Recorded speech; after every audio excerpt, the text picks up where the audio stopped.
thank Senator from North Dakota, Senator from Alabama, and I thank the chair. I've been listening to some of the statements being made. They're quite sincere. They're quite interesting. But I'm afraid that in the end, they're not going to signify very much except good intentions. We've got ourselves in a position here where we all know that the country has a terrible problem. We're spending a lot more than we're bringing in.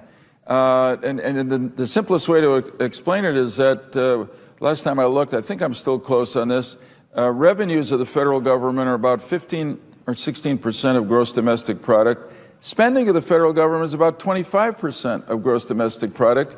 There you got a yawning, enormous deficit, which adds up now to a long-term debt of over $15 trillion. And we can't go on like this and be a great country. We can't go on like this and have any hope of economic recovery. I happen to agree. I should say in gratitude for the extra time Senator Sessions has given me. I happen to agree with the last thing he said, that I think, and I'm not alone, I think people on both sides, some feel this, which is that the best thing we can do for our economy and economic growth is to adopt a bipartisan long-term program that will reduce and hopefully eliminate our debt. Why? Because it'll restore confidence in the American economy. We all know that jobs don't come from government. They shouldn't come from government or in government. Jobs that people want, need, come from the private sector. And the last time I looked, the private sector, American business, was sitting on somewhere between $2 and $3 trillion of liquid assets that they're not spending. And why aren't they spending it? They have very little confidence in the future, not just confidence about how the economy is going to be, but what we're going to do, what the government's going to do. And I think if we adopted a long-term bipartisan debt reduction program that gave them some sense of security about what taxes and spending policies we're going to do for some years ahead, they would start to invest that $2 to $3 trillion again, and that would create hundreds of thousands of jobs that people desperately need, who are trying so hard to get back to work. And look, basically, we know what we've got to do to make this happen. To state it bluntly, it's got to be a combination of tax reform and entitlement reform. We've got to raise revenues so they get back up to 18, 19, 20%, and we got to bring spending down. And most of the spending increases are coming from entitlements to about 18 or 19% of GDP, so we can be in balance. It's not very mysterious how we're going to do this, but the political will is not there now to make those tough decisions. And so today is a classic moment. We've got these budget resolutions that are before us as a matter of privilege. They're privilege matters. I really have wanted to vote to proceed to some of them just to get on the subject matter, hoping that maybe the door would be open for direction to various committees to come back with long-term solutions to as I've talked about. We all know that the Bowles-Simpson model is the one that we're going to eventually get to, and the question is how close do we get to the fiscal cliff, or is our country falling, going over the cliff, falling down, and finally we rush in here and in a panic rescue it with something like Simpson-Bowles. The closest Senate proposal that would do what we need to do is the one that my friend from North Dakota has tabled in the Budget Committee. I wish we could vote on it. I don't know how many votes we'd get, but I wish we could at least start the process. I know everybody says we're going to come back after the election and there's going to be a burst of courage, I guess, because the election's over, and we're going to do the Simpson-Bowles, tax reform, entitlement reform. What I'm sort of hearing in the wind around here is don't count on it. I hope so. Senator Conrad and I, it's going to be our last couple of months on this particular stage.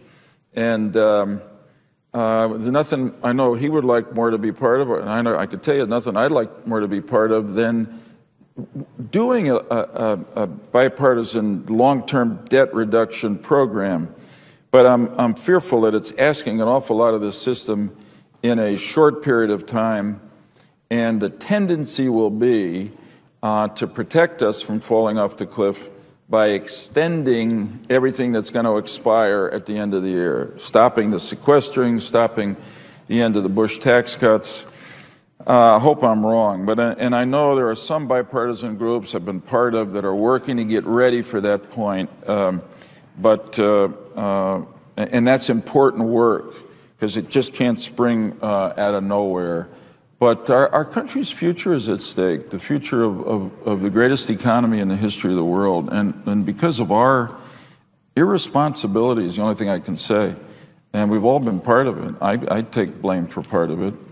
We're not doing what the country needs us to do.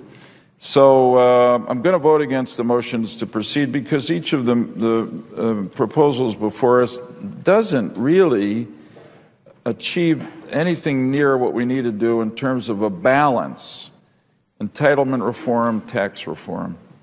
I do want to say one other thing, which I hope we can get to soon.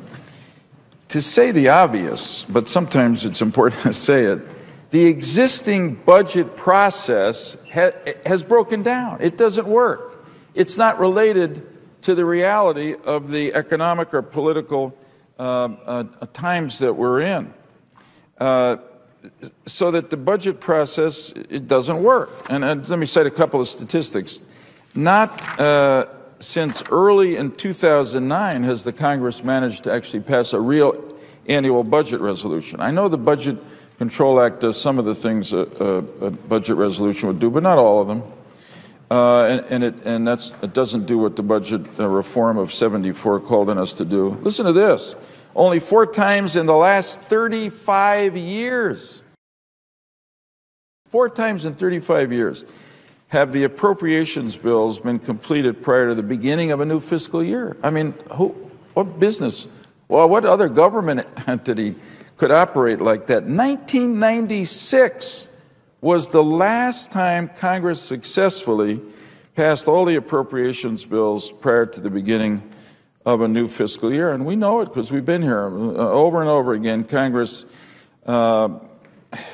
slides from one temporary short-term appropriations bill to the next, months into the fiscal year, until we finally throw it into one big hodgepodge, which is not really responsible government, and a lot gets hidden in it. So I want to raise the question. I know my friends on the Budget Committee have thought about it.